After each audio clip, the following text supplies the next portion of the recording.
Hello and welcome to the morning after show. My name is Joshua Reimer. Most of you know me as Roto Radar Reimer, though, and I am joined by none other than Jared Block, who is on my right. Jared, how'd your Monday go, man? I know it was busy work wise, but I don't think it probably got much better watching that terrible game. Well, terrible because we lost bets. A lot of them. I Yeah, lost bets. we lost bets. That's what the title of the stream should have been today. We We really should lost have. bets. Yeah.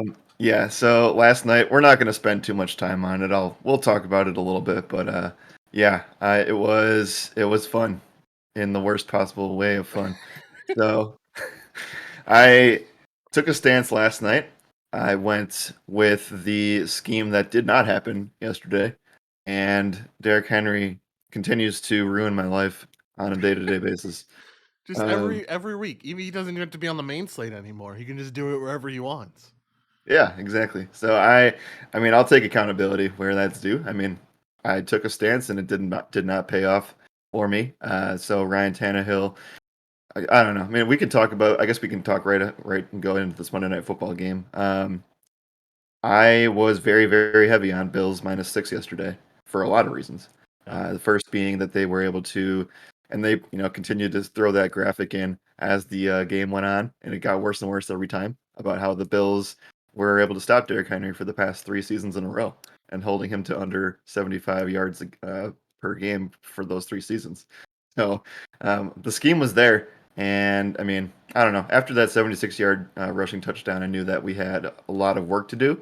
But it took 3 touchdowns from Derrick Henry for us to lose yesterday. If he would have gotten 2, we would have won. So that's kind of where that went. I guess for me, the Bills shot themselves in the foot way too many times yesterday. Yeah. They did not convert in the red zone as they should have. It's been a thing that's been a problem all year for them, actually. If you have watched some of those Bills games, specifically that Texans game where they did score 40 points, they went like 3 for 6 in the red zone. And yesterday they went 2 for 4 in the first half and made a lot of mistakes down the stretch as well. Even with like the Tennessee Titans, who only had 2 healthy cornerbacks for the majority of the fourth quarter, it was really rough to watch. So for me, I lost a lot of money last night on Bills -6 and on DFS in general. But here we are. We have to fight another day, and NBA's back. That's the best thing about DFS, right? That's the best thing about the sport that we're in is that we can go and lose one night, but every day gets you a new opportunity. And that's what today is, nonetheless. With NBA here, and also we still have MLB going on. I know we're going to talk about that MLB game from last night. That was a really good game, and I didn't get to watch a ton of it, but I know it was a good game because the Astros lost, and that makes me happy. Um, but yeah, last night's game, it was just like, one, I talked to you after we got off the strong side stream, and I was like, "Wow, it's only $100 to go to the game tonight. Like, I should really go. It would be a good time." And I didn't go, and I should have gone. It would have been a really fun game to be at. Grace to you, thank you for subbing at tier 1. Subbed for 14 months. That's crazy. Anyway, and so did not go to the game. Was watching it at home, and I was like, yeah. It's funny. We have this group chat with a few of my college buddies, and we've been talking a lot about betting recently because a lot of them have got into betting. And I was Mhm. like, I'm laying the hammer on -6 tonight. And I didn't say all in, but I was like, I'm laying the hammer here. Feel really confident about Bills -6. And my buddy, his name's Will, he was like, I don't know, man. Like, I don't feel confident about it. I was like, I'm the pro here. Like, I shouldn't be listening to this guy. That's always Like, the worst. I'm the one that like I don't have to listen to him. I'm the NFL pro. I'm the one who does this for my day job. Like, I just don't have to listen to this guy. And I should have listened to him. He didn't have any good bets either, but I should have listened to him. I should have just not taken it and enjoyed the game. And then I was like, I saw them hit the over, and I was like, man, I thought about doing my same game teaser that I always do on primetime games, teasing the Bills down, teasing the over, and calling it a day. But that wouldn't have even worked out because the Yep. Bills lost. Like, I we can talk about Monday Night Football here because when we get to the NFL section, we'll just talk about the rest of the NFL week because there's still a few games we have to touch on, including Jason Garrett Tuesday. Um, but our AP writes us up little notes for each segment. And one of his, he talks about recapping Monday Night Football. Says Henry goes off for 3 touchdowns. You already kind of talked about that. As McDermott makes one of what may be his worst call as a head coach as the Bills lose close one, 34-31. This is my question for you. is that call bad? Like that call at the end of the game, giving Josh Allen the QB sneak is I don't know. I don't know if I can call that a bad coaching call. In all honesty, There are going to be many people who are on both sides of this call, and I have to say that I like it. I like what they did similar. because at that point of the game, they knew that if they went to overtime and they were not able to score or not even get the ball, that Derrick Henry was just going to run the ball down their throats and score a fourth touchdown. Like they knew it. That's what at that point of the game, it was already predetermined and predestined that if they went to overtime and the Titans had the ball in their hands, they were going to run the ball and finish the game. So for me, if I'm a head coach on the road and the home crowd is into the game and it's close all day and then we haven't been able to stop the run for the past, 45, 50 minutes, I'm personally going forward on fourth down and making sure that I try to end the game outright and leave no time on the clock for the opposing team, especially for one of the best, if not the best running backs in the last 5+ years. So Derrick Henry would have had that fourth touchdown if that play would have gone overtime. So personally, I side with McDermott on that one. And yeah, I guess that's just the way things go. Still wouldn't have won the spread pick if that would have happened. But Josh Well, Allen, hey, we could have gone to overtime potentially if they kicked the field goal. eh. This was my thought. We could have gone to overtime, and if they scored the first touchdown, then it's a wash. Then we just push, and it's Oh yeah, that in. would have been great. That would have I been thought about that that would too. have been But fantastic. That's what I was praying for. I was talking to my buddies, and I was like, "Please kick a field goal. Please, for the love of God, kick a field goal." And they didn't kick a field goal. I don't yeah, know. Maybe the problem I have with this play is that the play call. Like maybe you shouldn't have done the QB sneak. I feel like lining mm, this up in shotgun might have been better, and then just letting Allen kind of wildcat it almost, or even just waiting for an attempt to throw the ball might have been better. I don't know if I agree with the fact that it was a QB sneak, but I do agree with the fact that you should go for it there. yeah. So for me, I agree with you on the fact that they should have had a different play call. I don't think that they had much time to think about it. I think they just said, "Hey, let's go, let's do it." But Josh Allen had been stuffed like 3 times going to the left side of the line on QB sneaks before that in the game. So obviously the left tackle was not winning his blocks in the entire game. So I mean that should have told you something. They also lost Dawson Knox for the entire fourth quarter due to a hand injury. He threw that ball, by the way, with like a not a broken hand, but he was like his hand was messed up. So he threw with an injured hand to Josh Allen in that 2 point conversion, which was pretty crazy. But so for me, like they didn't have very many options. Like they knew Diggs was going to be covered. They knew like they couldn't run the ball in with the running backs necessarily. I don't know. If I'm McDermott, give the ball to your best player. Just I don't know. Don't pick that side of the line to run through, and it hasn't worked before in the game. Yeah, I don't know. Like I still can't call it McDermott's worst call as a head coach. Like I don't know if I can get behind that train to say that for sure because like you said, I think I wanted the field goal personally, but I thought it was the right move to end up going for it there. Yeah, I know. I still stand by them actually going for it. If you were at home, it'd be probably a different story because your home crowd can rally you through this. But um, they knew that as soon as it's just unpredictable, and you're putting your fate in overtime and chance with the coin toss. So if that goes wrong, then Derrick Henry gets the ball, and they march down the field and probably kick a field goal. So that's or even score a touchdown and just you don't get the ball back at all. So he saw this as his last opportunity either way to have the football in his team's hands. And I would say, 8 times out of 10, Josh Allen probably scores that. You can even chalk it up to say like he did slip, so like that was part of it. So I don't know. I mean, at the end of the day, I probably would have done a different type of running with Josh Allen, but I'm still not upset with the call necessarily. So if you remember correctly, last year for this Bills team, what happened was they had a pretty good start to the year, right? But they lost right before their bye week, and it was a really close one. It was 32-30 against the Cardinals, and then they went on to win the rest of their games after the bye week. Same exact scenario sets up here. Bills have a bye week in week 7. Do you think this is I they said it perfectly in the broadcast where it's like it's a type of loss that builds character for your team. You need to have those losses that way so you face that adversity, in my opinion. So like I don't know. I don't think it's a bad thing. We've been talking so highly of the Bills. I don't think people I don't want to get off of that train just because the Bills lost against the Titans. I think you're away on a primetime game. The crowd was absolutely rowdy last night. It's a tough game. It's one that you can definitely get behind losing. But now they go into the bye week, and I'm curious about what their upcoming schedule is. They have, wow, this is kind of a cupcake schedule. Yeah, it They is. Their they division's have tough. they have the Dolphins, they have the Jags, they have the Jets, they have the Colts, they have the Saints, and they have the Patriots. I could very easily see them winning all 6 of those games, and then after that, things get a little bit more tough as they go to face off against the Buccaneers, then they face off against the Panthers, and then they face off against the Patriots, then the Falcons and the Jets. So like I would say they have one tough matchup there, and it's probably against the Bucks. Maybe you can call the Panthers a tough matchup, but like I could see them very easily winning out the rest of the year. Yeah, the Patriots probably take one of those games too, just because those Yeah. games always come down to something. But this is, and you bring up a really good point last year. So that game last year was probably more of a heartbreak than this one was, but still hurts the same. The last season game against the Cardinals was that DeAndre Hopkins, Kyler Murray, Yep. uh, Hail Mary play that totally destroyed them.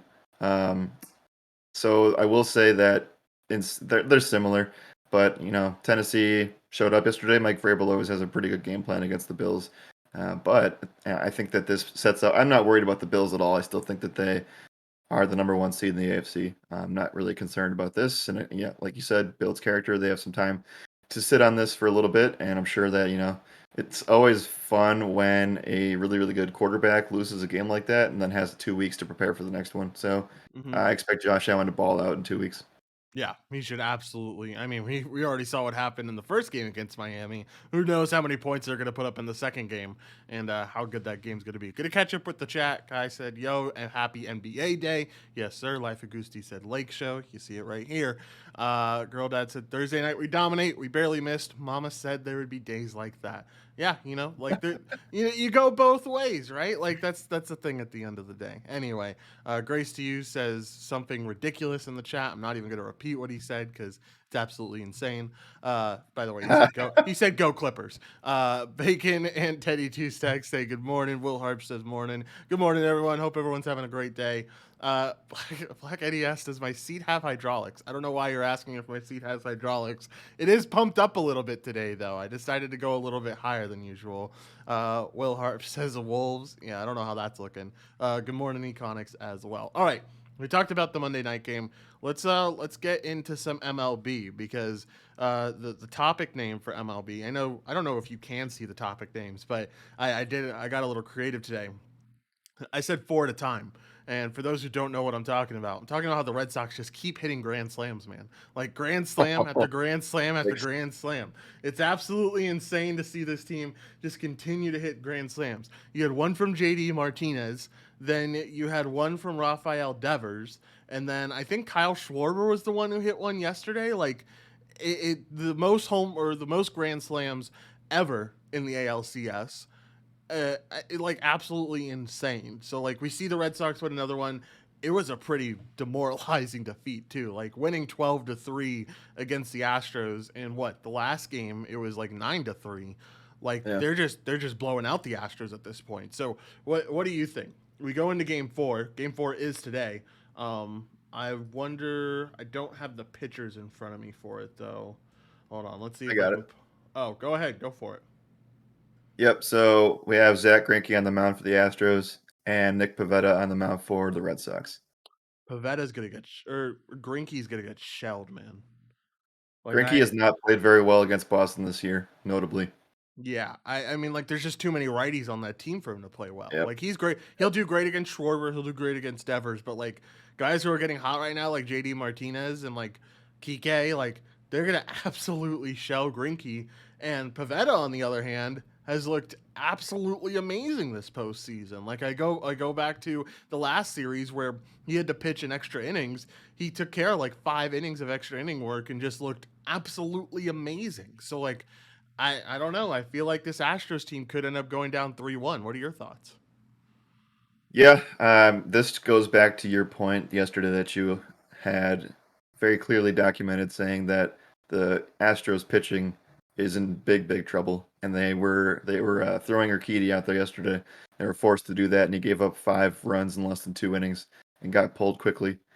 Now I just feel like they don't really have. They used 6 pitchers yesterday, Josh. Yeah. So it's not looking great. At what point? Because so yesterday, just to recap yesterday, it's going to be really short for me. Yesterday was a statement win for the Red Sox, and now they get another one at home. They could, I mean, like they have the chance to put this thing away right now, and I think that they're going to do everything in their power to take it. I know that they're going to need, 4 games, so don't get me wrong there. I know what I'm doing in terms of math. But if the Red Sox win today, it's going to be extremely hard for Houston to, especially like depending on in the fashion they do it. I don't know. How does Houston wake up today and say, "Hey, it's a new day"?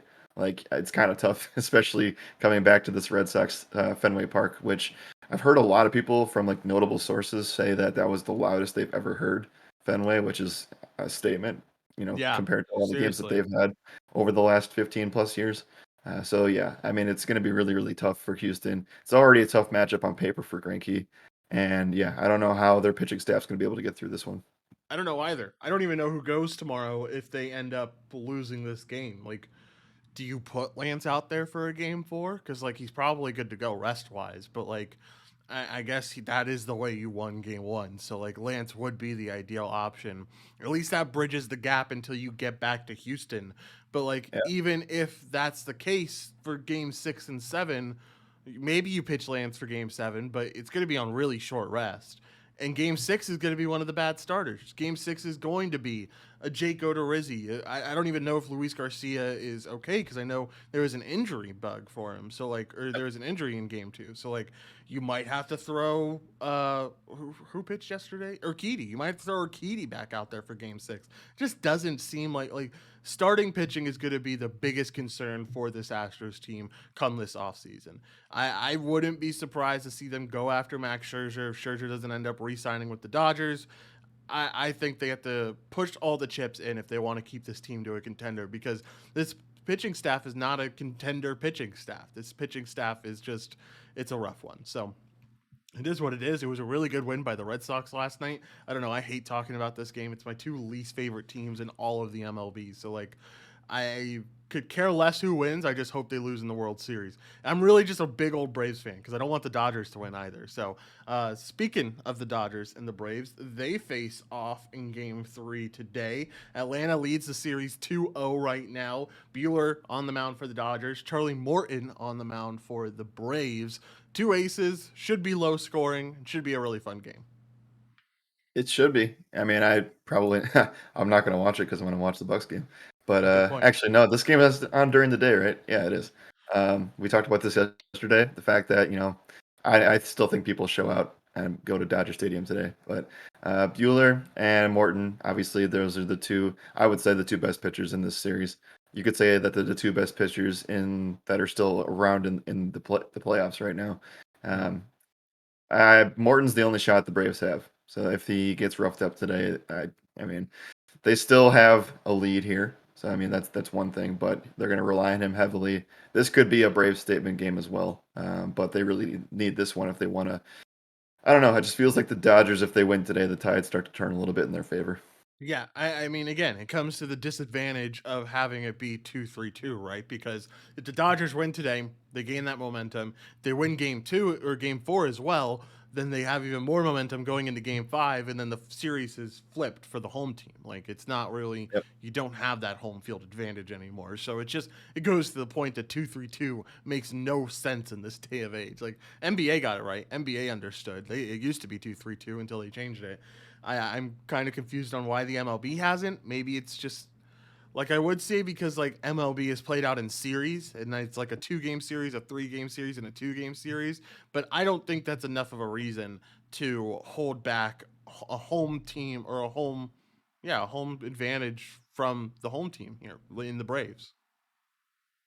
Right. Yeah. I mean, it's certainly a tale of 2 different stories here with this NLCS and the ALCS. One game has a team, a total of 7.5, which is trending very, heavily towards the under here. And then the Astros Red Sox game is up at 10, which I think that they actually score more than 10 runs. So two very, very different series. This is going to be really interesting to see what happens. No matter who advances, it could be like one team's just going to have clear pitching dominance over the other. And I think that, man, I mean, right now I kind of lean like Braves, Red Sox. That's kind of how it leans toward for me. But it's way too early to talk about that. Yeah, way too early to even. I think these series are just beginning, and maybe not for the Red Sox case. Maybe if the Red Sox can win today, I think they win Game 5 and close it out. But I think this series is really just beginning for the Dodgers and Braves, and it feels like one that could end up pushing the 7. Just talking about series prices really quickly over at our friends at BetOnline.ag. Braves series price minus 205. Red Sox series price minus 218. I mean, like, yes, they're both the teams that have the lead in their respective series, but like Braves minus 205 sounds like a lot for a Dodgers team that is now at home for 3 games. Yeah, I'm not suggesting that I like the Dodgers or back this play, but if you were wanting to bet anything, Dodgers series price at plus 175 is the best you're going to get right now. Yeah, if there's any series price that I want out of all the ones I just mentioned, it is definitely Dodgers plus 175. I will take a bet on that starting rotation, even though I hate them so much. But it's kind of like a hedge for me. Like either I'm really happy the Dodgers lost, or I'm really happy I won money. It's Great. you win both ways.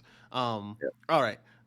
Just want to catch up with the chat. Bodine said, "Let's go Braves." I agree. Life of Gusti said yes. Josh, yes. I guess they appreciate that I'm a Braves fan, or at least I want the Dodgers to lose. Um, Soteria says, "Finally here. I'm listening at work, but can't interact with the chat." Well, happy to have you here, man. Thank you for hanging out with us. Jay Coos says, "Warriors gonna beat the Lakers, just not tonight." LOL. But wait till Clay gets back. Yeah, we'll talk about NBA coming up very, very soon. But before we do talk about the NBA, let's talk about a little bit more of the NFL, Nashville Madness, and more. It was intended for us to talk about Monday Night Football here, but we kind of previewed everything we needed with Monday Night Football. Let's touch on the games that we weren't able to touch on for just week 7 or week 6. Gosh, weeks are just flying by right now. What game do you want to bring up first? Yeah, let's talk about Dallas and New England really quick here. Yeah, let's talk about Dallas, New England. I know it won one of our members $1 million, so it's a really fun matchup to talk about. I know we touched on it a little bit yesterday when we were going over his lineup and talking about everything involved in his lineup. But uh, I think I don't know why I saw this, and I guess I didn't watch a lot of the second half, so maybe I missed something. But like, I saw everyone saying like this is the start of the Mac Jones story, and like the Mac Jones is the truth, Mhm. and all this and more. I don't know about all that. Like I don't. Mac Jones didn't do a lot in that game. I felt like it was more Belichick, but maybe I'm wrong. Maybe you can prove me wrong here. No, I think that they have a scheme that works for him, and they Mhm. also have. Um, not gonna compare him to Tom at all, so I'm not saying that, but I'm No. saying that he's a similar style in that he's gonna be more of a game manager until he gets used to the NFL. I do think that he has talent, especially in the arm, but he's not like he still has not caught up. Like the speed of the game is not where it needs to be for Mac. It's still too fast for him, and Bill's trying to do everything he can to get him the looks that he needs. 21 pass attempts is going to be where he's going to be in that 20 to 25 range the entire year. There's not going to try to, and this is a shootout scenario, so you'd expect him to throw more, but at the same time, he's just not going to. And I think that we see this for the next 1 or 2 seasons until he gets the speed of the game under him and is able to read defenses a little bit better. The run game looked great for the Patriots yesterday. No issues there. Ramondre Stevenson and Damian Harris both scored touchdowns. There was obviously an incredible play made by Kendrick Bourne on what was probably a broken play, but still broken plays are part of the game. So um, the one thing that I still laugh about is that Jacoby Myers scored a touchdown, but it got called back. That's always fun. That's a little extra nugget in there. Yeah. Kind of, the Patriots are just a weird team. I don't really understand still why they spent the money they did on the weapons they did, but putting up 30 or 29 on the Cowboys and even staying in the game was something that I was impressed by. So while I don't think that it's truth time for Mac Jones, I still think that it's going to take a couple seasons, but I'm not ruling it out. Yeah, for sure. I don't know, man. It's gonna be it's interesting with this Patriots team because I kind of agree with you. Like, why pay that much money for all your studs when I really didn't feel like you had a chance to compete this year anyway? Like, I think the Bills have that division pretty squarely locked up. I think the AFC is tough enough to where you don't have a really good chance at a wild card spot. I mean, it's not to say that Judon and Hunter Henry and Johnny Smith haven't been good for this team. It just feels like the wrong time to spend money. But I guess you have them locked up for the next few years, right? Like no one's on a 1 year deal. So maybe you're anticipating that like getting them into the culture and then implementing that in year 2 and year 3 is the more important thing to do. Um, I don't know. Here's the thing. You talked about how Mac Jones isn't the truth yet. You need to know if this guy is the truth yet. Trayvon Diggs. We keep dogging him. We keep talking about how he's a terrible corner. I talk about it because Bodine said Trayvon Diggs is the stud. I know he scored that touchdown at the end of the game, but like I don't know how to feel about Diggs anymore. What are your thoughts on him? Yeah, I mean, he's obviously extremely talented, and he's a big play guy. He's a big playmaker, and I think that we'll see that for the years to come. However, that with that comes usually a lot of negative things as well. So if he can tighten up the negative things, we might see that this year. I think he still struggles a little bit in some circumstances. He just hasn't. Can I say that he hasn't played enough good quarterbacks to get burned by some of these guys? Like that's kind of what That's a I'm good point. hinting at here. Cowboys are 5-1. They've had a pretty soft schedule outside of the first week against the Bucks, and I just don't think he's played enough offenses that can take advantage of that kind of spot. I will say though that he's very talented. He's a big play defensive back, and I have nothing bad to say about that, other than that can burn you if you're. This reminds me of and they're not the same player, but they said it so much on the broadcast last night that kind of reminds me of Janoris Jenkins a little bit, where he overcommits to things and tries to get the big play, but can also get extremely burned when it doesn't work for him. So that's kind of what, like I said, they're not the same player at all, so don't get that twisted. But they mentioned it so much last night that I just felt like I needed to bring it up again. Yeah, no, I mean I think it's a good point.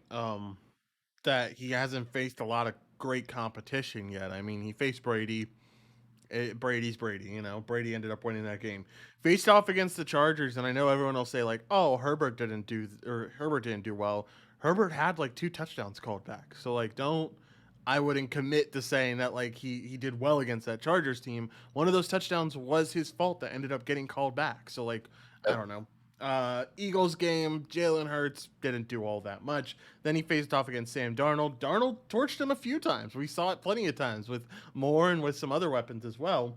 Giants ended up putting 20 points on the board. And then this game where, I mean, like, yeah, I think Kai said it back. Diggs is not a lockdown corner, but he is a game changer. And Oh, that's certainly. that's sometimes what you need, right? Like sometimes you don't need that lockdown corner. Sometimes all you need on a defense is a game changer. I will say that what happens with a game changer is there's one game where they don't make the game changing play, and that's the game that costs you the most. Like it's similar to like being under a 3 or die philosophy. Like if you're under a 3 or die philosophy in the NBA, yeah, it'll work out for you a lot of the time as long as you have good 3 point shooters. But that one night where it doesn't is going to be the night where it costs you the most. So I don't know. That's just my take on this Cowboys team. And like with how good this Cowboys team is, I heard them talking about it on the broadcast. This is a Super Bowl team. I don't know if I can get behind that. I think this is a team that could make a deep playoff run, though. Having that one game that could cost you the most without having a game changing play could be deadly at the end of the year. So I don't know. I don't know if I can believe in that Cowboys defense. I don't know if I can believe in Diggs as a game changer, and I don't know how to feel about either one of these teams. Like I know the Cowboys are 5-1, but like who do they face upcoming? Like do they have a tough matchup? So I will say that they are a contender. I can't go as far as Super Bowl, but they are definitely a playoff contender. Uh, the NFC East all plays the AFC West, and that's the one thing that is definitely a blip on their schedule. So they No, do have yeah. the Vikings next week. Uh, sorry, 2 weeks from now, and then the Broncos, Falcons, Chiefs, Raiders, Saints. They play Washington twice. They play the Giants again, Eagles and Cardinals. So like there's some games in there that can go the other way, but I think that for the majority of them, the only trouble that they'll have would be the Chiefs and the Cardinals, and they might drop a game to another NFC East team. Yeah, they might. I don't know. At the end of the year, that Cardinals game is going to be one of the most fascinating games, in my opinion. I think that one's going to be really good. All right, let's any other game. I mean, let's talk about Jason Garrett Tuesday really quickly because it is Jason Garrett Tuesday. For those who don't know what Jason Garrett Tuesday is, it's the day that we talk about how bad of a coach Jason Garrett is altogether as an offensive coordinator. And it was another week where Jason Garrett didn't do much. You can't expect him to do a lot against the Rams defense, I guess, but like still was a bad week for Jason Garrett. Yeah, not a good look for him. They got destroyed. That's what I'm saying. I just don't understand why they rolled out Daniel Jones, and probably because it was their best option and he was clear and whatever. When you're playing in an NFL game, like you're playing your best player, but like I don't know, just look at all the signs, man. Like why are you Hmm. rolling them out? You're just setting this team up for disaster. And maybe that's where they were going anyway. But the Rams put up 28 points in the second quarter, which is insane. Yeah. 28-3 at half. They even, I don't know. I have nothing good to say. Daniel Jones threw the ball 51 times, got picked three of them, and just this offense is just falling apart at the seams. The one bright spot was Sterling Shepard, who we had interest in. That was pretty much it. I mean, you're trusting Devontae Booker and Elijah Penny to try to run the ball against this Rams defense. It's never going to work. And No. I don't know. I mean, Tony got hurt again, uh, and they just have a really really rough schedule moving forward.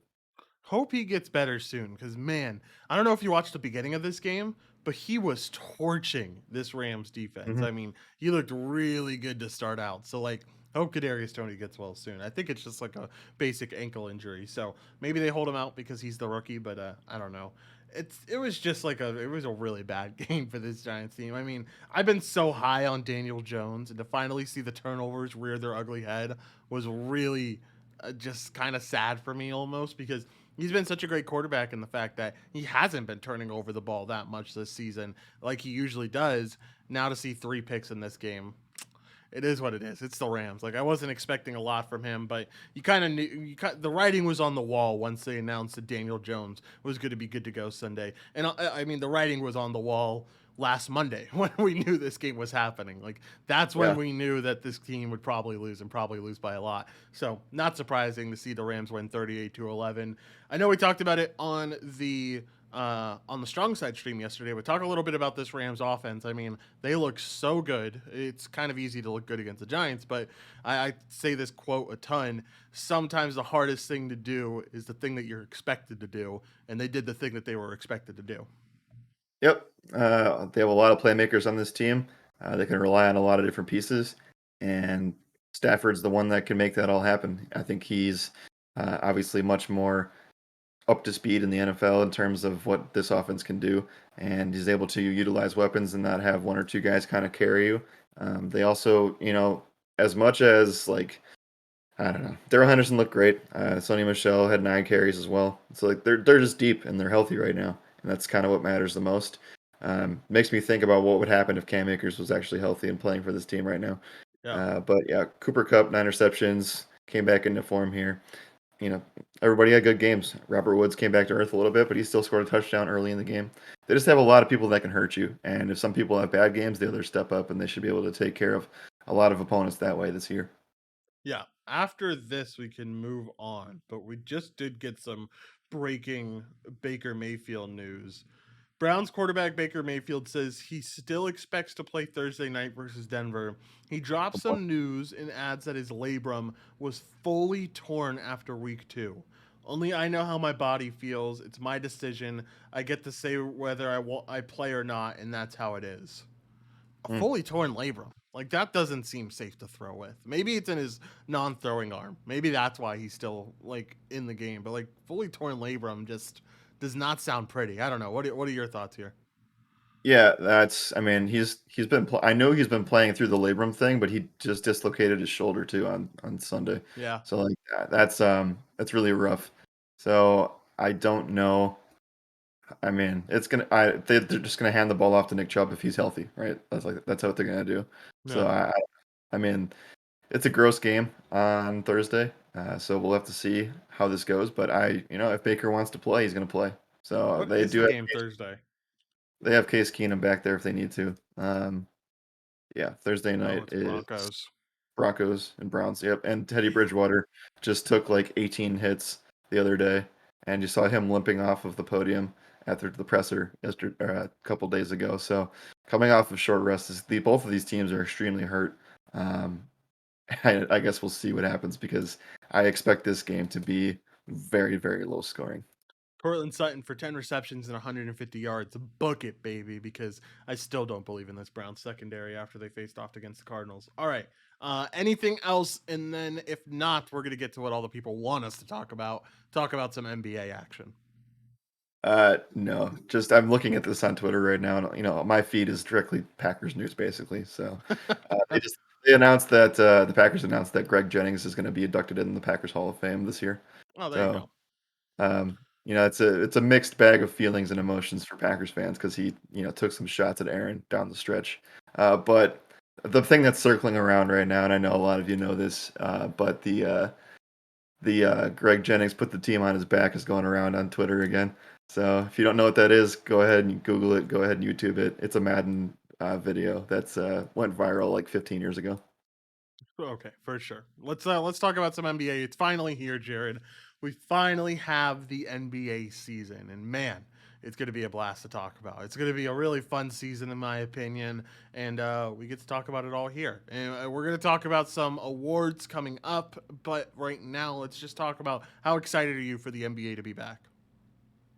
I'm super pumped. It feels like it just happened because it did. Yeah, This is probably the shortest. Is it a shorter off season? I think we talked about this a we couple talked weeks ago. about this. Yeah. Uh, but it's only out by a couple days. But anyway, Mhm. it feels like it was only a couple months ago because it was, and yeah, I'm excited for it to be back. Like I said, since the Brewers are eliminated, it's Bucks and Packers time for me. So There you I'm go. excited to see what happens with this team this year. We'll get into the game a little bit, but I'm a little bit nervous to see what happens to start things out because they did go that deep in the playoffs, and they also two of their players went to the Olympics. So Yeah. I'm also it's very concerning to see how healthy this team's going to be. But yeah, this is a new, it's always nice for like the entire community to be, you start off fresh, you start 0-0. There's always hope for the teams that are, they've made all these moves. Chicago's a good example of this, right? Yeah. They're 0-0. They haven't had success in a very long time, and now they just made a bunch of offseason moves, and there's hope there. And I feel like there's a little bit of an overhype on this, but we'll talk about it here in a little bit because I could easily see them being a 500 team. Yeah. Ooh, juicy. Yeah. I'm excited for the season, right? Like you gotta be excited for the season. Um it's just like having a new NBA season. I like the start of the NBA season better than I like the start of any other season outside of maybe NFL. Like I think that the start of the NBA season, like you said, it's that feeling that every team starts out 0-0. All of these teams, well not all of these teams, a good majority of these teams have a shot, especially with how I wouldn't how spread out the top teams are in the NBA. Like you have the Miami Heat, who it feels like no one's talking about, but they just got Kyle Lowry. You have the Lakers, who have Brody now. You have this Nets team, which might not be fully healthy, but just won a chip. Like you have so many great teams to talk about, and it should be an absolute blast this NBA season. I'm excited to break it down with you guys for all our NBA members all season long.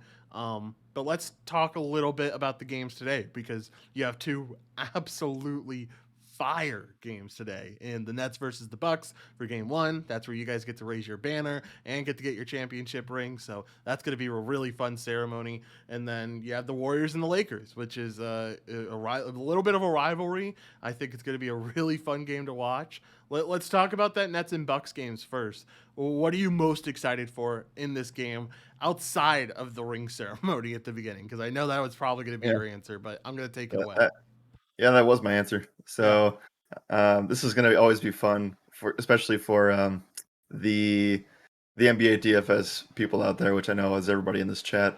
Lock is gonna happen. We're all gonna be super excited to watch basketball, and then nothing's gonna start for a half hour. So that's how it Yeah. goes every single year. Usually it was the late night one last year because the Lakers won it. But yeah, just don't be surprised when you turn on your TV at 6:30 and real or 7:30 and realize that there's no NBA happening for another 30, 40 minutes. Yeah. The thing I'm most excited about to see is how what the energy is like in the stadium for Milwaukee because they're coming in against Brooklyn, the toughest opponent that they could have had for the opening night ceremony. So, I mean, the NBA schedule makers were like, you know what? Well, they put the schedule out beforehand, right? Before the series a couple months ago. I Maybe think not. so. But regardless, they were like, hey, we're definitely putting these two teams together no matter who wins this series. So that's kind of what I thought. They did a pretty good job with the opening schedule today. It's not affected by injuries like it has been the past couple of years.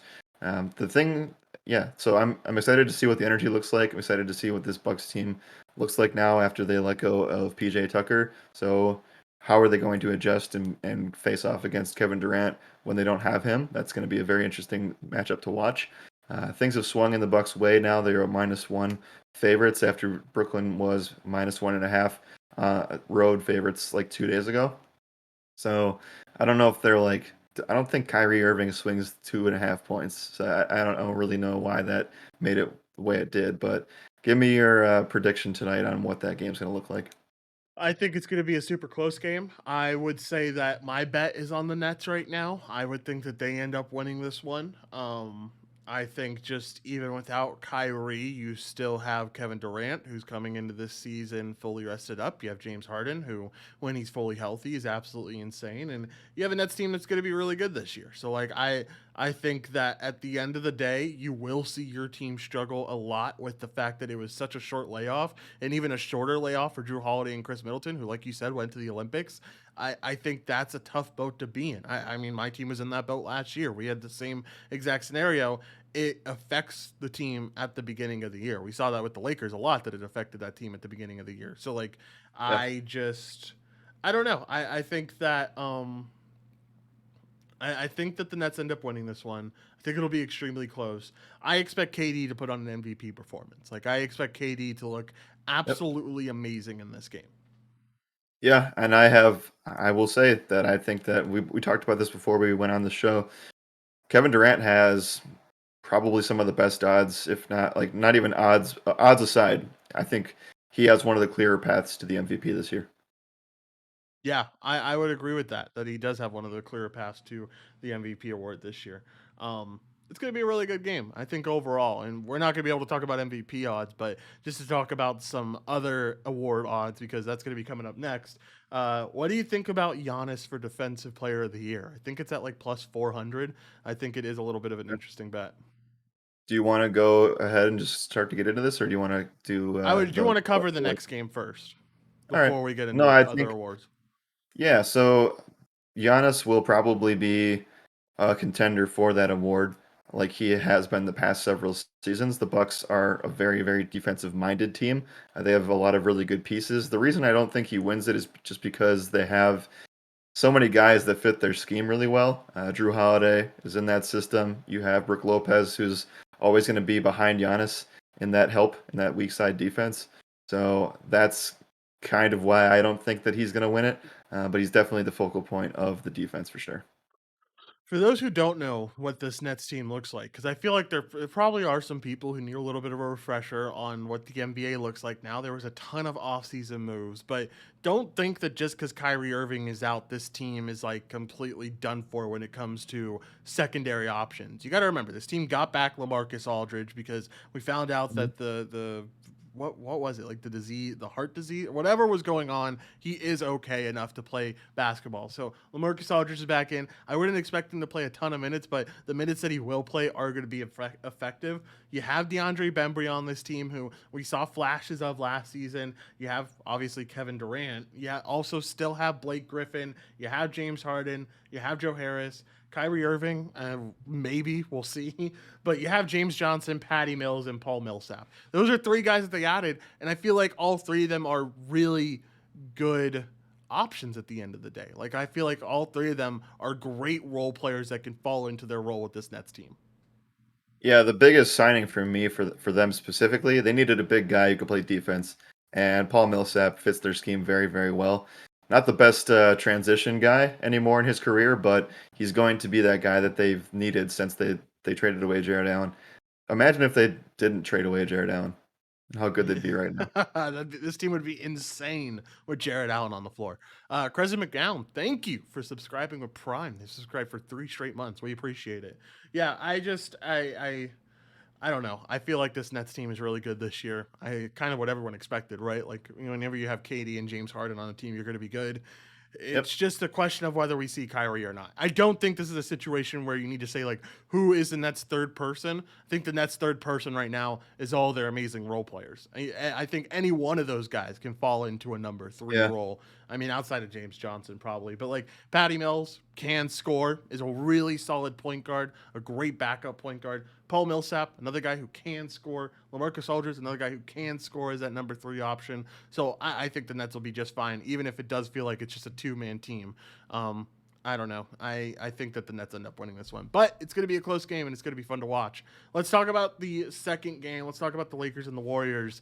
I think this Lakers team is going to have some chemistry problems to start out the year with adding Russell Westbrook. You don't add a player like Russell Westbrook and just meld perfectly to start off the season because he is such a different player than anyone else in the NBA, right? Like, there's no one quite like Russell Westbrook. Now, if there's anyone that could get along chemistry-wise with him, I would say it is LeBron James, but, like, I still think this Lakers team is going to have a ton of problems to start out the year.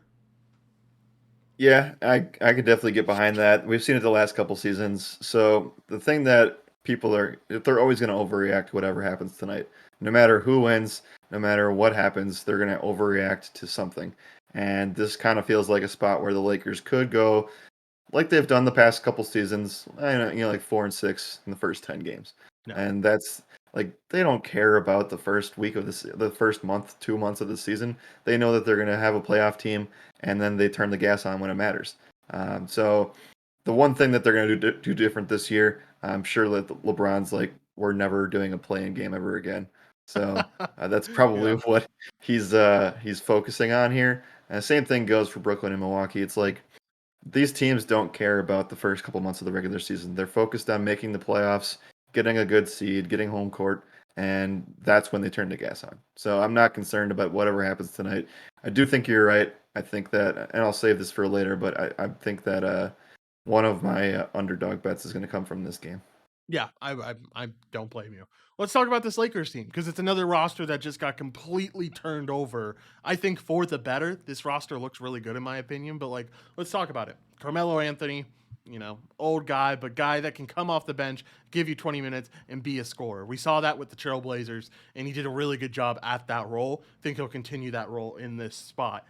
Kent Bazemore, solid guy, solid guard. Avery Bradley, who they just claimed off of waivers yesterday, huge addition. I mean, we love Avery Bradley. He was so good for us in our championship year. So I like the addition of Avery Bradley. Anthony Davis, okay.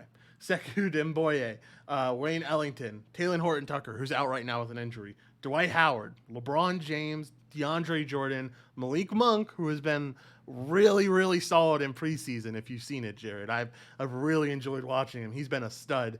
Kendrick Nunn, Rajon Rondo, Russell Westbrook, and Trevor Ariza. So like lots of old pieces. Obviously, I think there's more guys that are 30 than more guys that are in their 20s.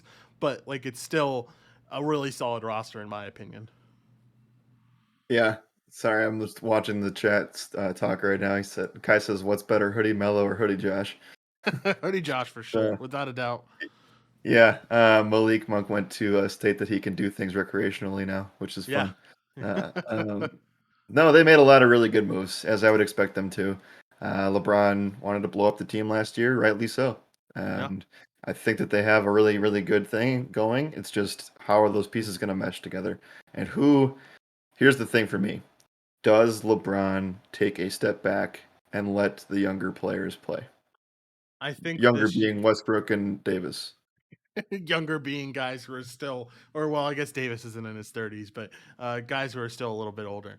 Um, I think he does take a little bit of a step back in the regular season this season, just because I don't think he wants to come into the playoffs injured again. I think he knows his time is dwindling, man. Like you got to remember, he's 36 years old. I think he's still one of the best players in the NBA, if not the best player. But like He's 36 years old at this point. Like he's got to take a step back if he wants to conserve his body for come playoff time.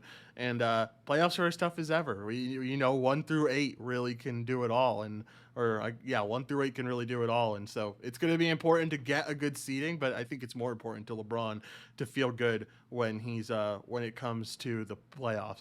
And Kai just said LBJ said he feels better when he's playing more minutes. He doesn't want to monitor minutes. Yeah, I know. I can't see him playing 36 plus minutes. I think that Vogel will be smart enough to say, all right, you're probably not playing more than 32, 33 minutes a game, but we'll just have to see. Yeah, I mean, for me, the biggest concern that I have with the Lakers always, especially the last couple of years, is just the health and availability of their star players. So we saw Davis go through a really rough stretch. I mean, Russ has been known to get hurt, but he's probably going to be okay. I don't know. Some of the guys that they picked up, they have the old dad squad basically out there. So I don't know. Yeah. I mean, if they can maintain that and kind of use the depth to their advantage, they're probably the deepest team in the league. And I shouldn't say probably. I think that they are by a landslide. So uh, if they're able to use the depth correctly and they're able to mesh as a team early on, I think they'll be all right. I've been calling them the Boomer Squad a lot recently, and I I feel mean, like yeah, that it's kind of that what it name feels like. probably the name probably sticks around for a while on the NBA podcast. All right, let's talk about some awards. Let's talk about. I called this section "Calling Our Shot" because we're calling our shot for these NBA Player Awards. Let's start off with Coach of the Year. I don't know. Here, let me get it in front of everyone. Let's go over to the BOL screen. And you can see here that Nash is the favorite right now at plus 600. Then you have Steve Kerr at plus 800. You have Quinn Snyder at plus 850. Billy Donovan plus 1200. And then the list goes on and on and on. If you had to take someone here, who would it be? Well, I don't think it's a smart move to go with Steve Nash because I don't think that he's good enough as a head coach yet. Uh, Yeah, and I think his team carries him more than he carries his team. for sure. So I would have to go with, that's really good. Give me, I don't want to double down on Monty Williams again. That was one of my options here. Uh huh. But I like Spoelstra. I think that he's always in the running. So give You it to took me my there. take. Yeah, I had Spolstra here. I think plus 1200, good odds on him. I like the Spolstra take quite a bit. JQ says, "What? No Warriors talk." Look, we're a little bit pressed for time right now, man. We don't have time to talk about everything. We'll talk plenty about the Warriors tomorrow though when we're recapping NBA. But yeah, I like the Spolstra play there at plus 1200. I don't mind the Jason Kidd one either at plus 1400. Like I think that's Oh, solid. I know it's a little bit juicy, but like gross. I know. Um, I don't know. There's nothing else I really like out of Spolstra. I don't really want to bet on one of these top four guys. I definitely agree with you that Steve Nash would not be my option. I guess it's just because of the name is probably why he's like the most popular option or the favorite here. But Well, their like team is like, their team is projected to be one of the best teams, but I just don't think he's a I think if they win it, like even if they had the best record, I don't know if he wins Coach of the Year though. I Uh, agree. It's gonna yeah, be the guy that, Monty Williams is a great example of a guy who won. So, yeah. it's not always gonna be the best team. It's gonna be the team that surprises and really takes this thing to a whole new level. And that's the thing. The Nets aren't going to surprise anyone this year. They're going to be good. Like everyone's Yep. expecting them to be good. So Yep. I don't know. I don't see Nash making it. Let's keep moving on. Let's talk about the next one. Defensive Player of the Year, Rudy Gobert, always the favorite in this regard. But you have Yeah. Anthony Davis at plus 400. Then you have Ben Simmons at plus 700 and Giannis at 800. Then Embiid at 900, Miles Turner at plus 900, and then it drops off after that. If you had to pick someone here, who would it be? Yeah, they're just baiting you to take Ben Simmons, aren't they? Yeah, they really are. They really want you to do it. Yeah, give me Joel Embiid at plus 900. I like it. Solid. If he can stay healthy, he can really do anything, right? Like if he stays Yep. healthy, he can compete for an Well, MVP award. yeah, we saw it. He was leading the entire league in all those categories in January. So, Yeah. So it's just about staying healthy for him, and I don't know. We'll see. This could definitely be the year. Give me my boy. I gotta do a little bit of a homer take, right? Give me Anthony Davis here at plus 400. I feel like there's been several years where I think he should have won it and just wasn't able to either because of health issues or whatever. But like Anthony Davis, he looks like he really filled out during the offseason, which I'm excited for. And I think that Anthony Davis has a good shot at winning this year. So plus 400, I'll take those odds. Yes, I'm a little bit of a homer. You can see the Lakers hat, but I still will end up taking them. All right.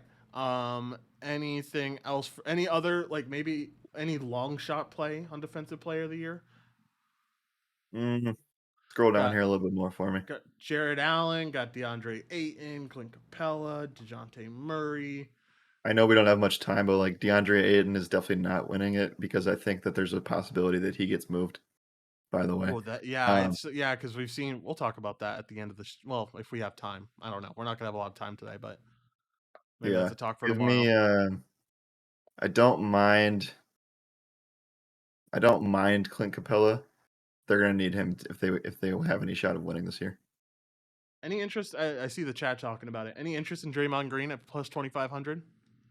Sure. I mean, just depends on how healthy the team stays because I think they're gonna be good this year. So, Yep, what are his odds? Is he even on the board? he is plus 2,500 for Draymond Green. Oh, okay. I mean, yeah, I would expect him to see him higher. That's definitely worth the spot for sure, or I'm will especially the guys around him.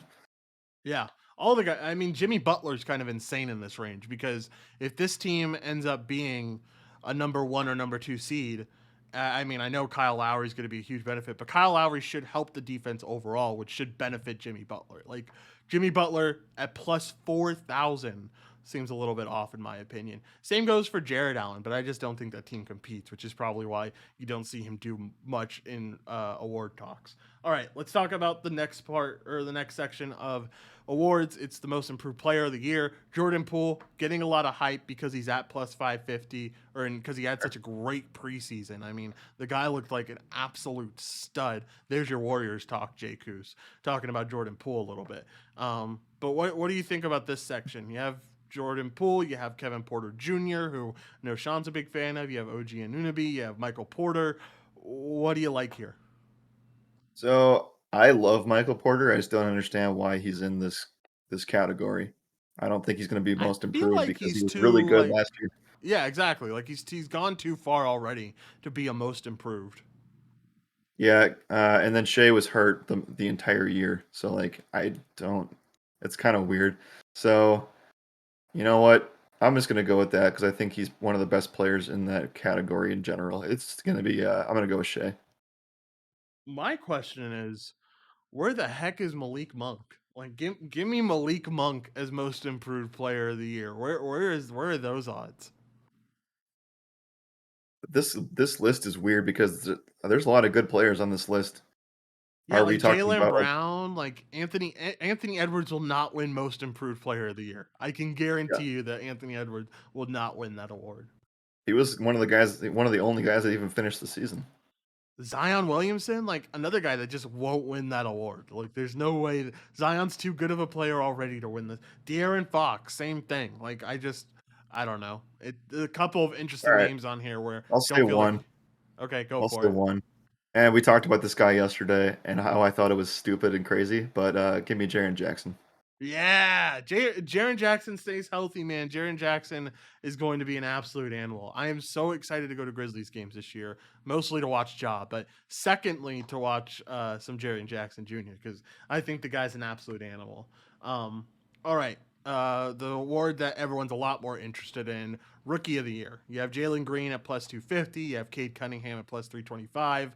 Jalen Suggs at plus 800, and then it falls off after that. I have a juicy bet here that I am super excited for, but I want to see who you want to take first. Yeah, hmm, I'm not gonna back Cade. That's what I don't really want to back Cade, I don't want to just back because Cade either. I don't see. I really don't understand the move in the first place. Maybe they have plans to ship the other guys out. But you know what? I'm gonna just go ahead and go with a guy who this team's already going to be bad, so he's going to be expected to. There's really nothing for him to lose, and I think that he's going to get a lot of playing time. So I'm going to go with Jalen Suggs. Yeah, I like the Suggs play. I think that is solid here. My favorite bet, Kai's already going up and down because he's a Thunder fan. Josh Giddy is going to win Rookie of the Year this year. I feel so confident that Josh Giddy is going to be one of the best rookies out there. I think he's super talented. I think he's one of those guys that comes from overseas. No one expects him to do much, and then he absolutely hoops. Imagine like he's an Australian, and I think the perfect person to compare him to is, I mean, not size wise, but like he plays great defense. He's good inside in the paint. I think you can compare him to Ben Simmons, except with the jump shot. Yeah. Honestly, like Yep. that's what it is, man. And like I think he's so good. I think he has the opportunity to get a lot of playing time in that system. Give me all of the Josh Giddy. I'm going to be playing so much of this guy to start out the season. It'll be absolutely insane. And I think I have a huge edge with him because I don't think anyone else goes here. But like Josh Giddy is going to be rookie of the year. I'm calling my shot right now. The size difference between him and some of the other point guards in the league is going to be insane to see. Hopefully, they do use him in a point guard role. I mean, they should, Yeah. right? Like that's the one thing that concerns me a little bit, at least to start the year. But yeah, no, 6'8" for a point guard. He's gonna definitely surprise a lot of people, even though people aren't. It's just an underrated play, right? I think Yeah. that that's the main thing here. Playing for a team that I don't know if we think that.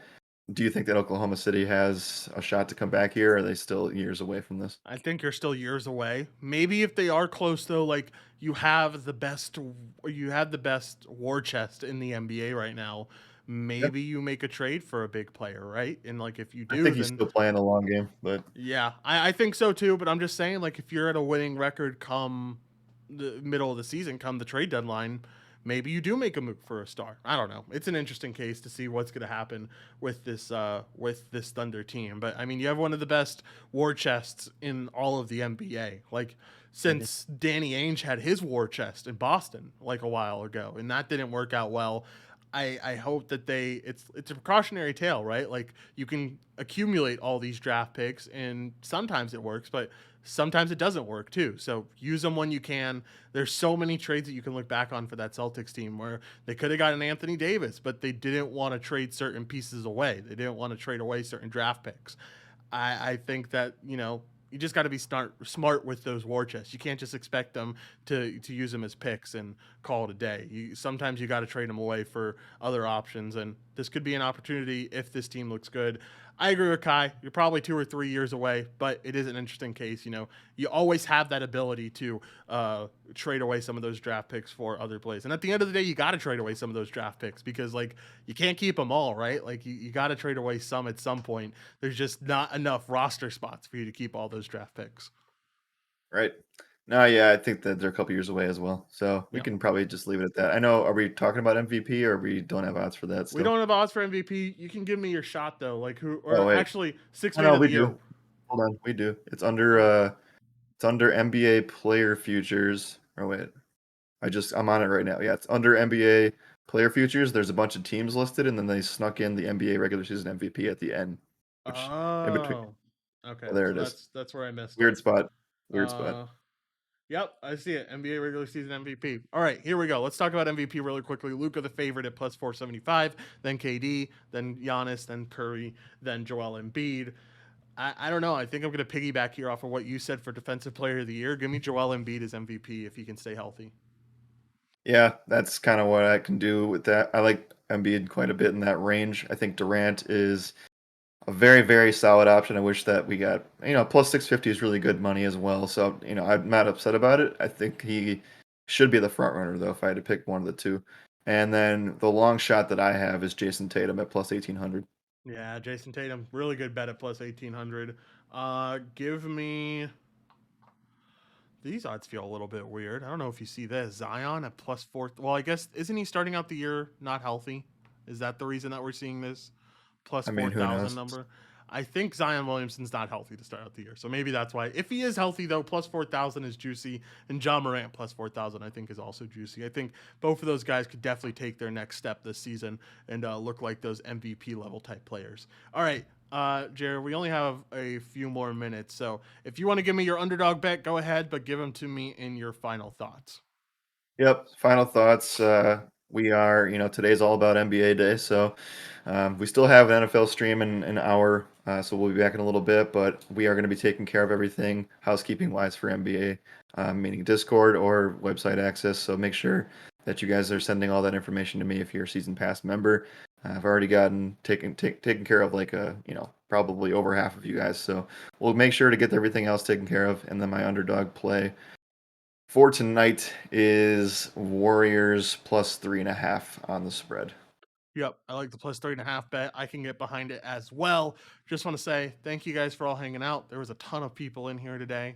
We really appreciate everyone coming and watching these morning streams with us as we get to talk about sports with you guys because it's our favorite thing to do. We love to talk about sports. And the reason we're able to talk about sports is because our Bet Online sponsor, who's absolutely amazing. Remember, if you want to sign up for Bet Online, you can sign up no matter where you are. Doesn't matter if you're in Alaska, doesn't matter if you're in Oklahoma, doesn't matter if you're in New York, anywhere that you can be anywhere you can sign up for Bet Online and you can bet there. So make sure to go sign up. I saw a lot of people asking me for odds. Go type it in betonline.ag and you can go look it up yourself and you can place those futures bets if you want to. Like I don't mean to be mean and say like go look it up yourself, but like you can go look at that and you can go bet on these guys because I think there are some enticing bets right now. Right now we don't have any odds boosters up no odds boosters for the NBA quite yet. I'm Oh, they're coming. 100% they're coming for Yeah. sure. I can guarantee that. So make sure to keep an eye out for that. Remember, you can bet with Bet Online anywhere. Doesn't matter if it's a state you're in a state that doesn't allow betting. Doesn't matter if you're a state that does allow betting. You can bet with Bet Online anywhere, and we're very appreciative of them for being the exclusive sponsor of the Morning After Show and for the Roto Radar NFL season. Jared, let's get out of here, man. We got another show to prepare for. We got NBA to prepare for. It's gonna be a very fun day. If you don't have Discord access for NBA, you need to send Jared a DM, and he's probably gonna hate me for saying this because I know he probably has 1,000 already. But if you don't have Discord access, please send Jared a DM that way so we can get you set up before tonight starts. All right, as always, my name is Joshua Reimer. Good morning and good skill.